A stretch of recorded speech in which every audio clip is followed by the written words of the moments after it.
Hello, welcome to Milltown Threads, weaving together stories of our past, presented by the Mill Museum and the Last Green Valley.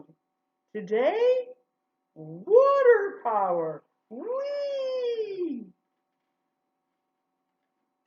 The mill is located on a river because the forceful flowing water is needed to turn the wheels that turn the machines. Turning wheels is what makes the machines go.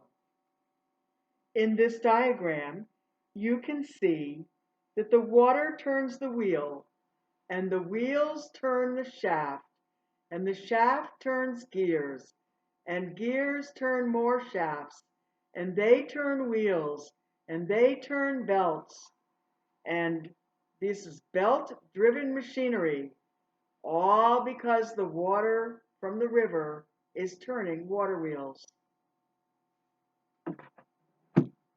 This toy water wheel shows how the falling water can turn the wheels extremely fast.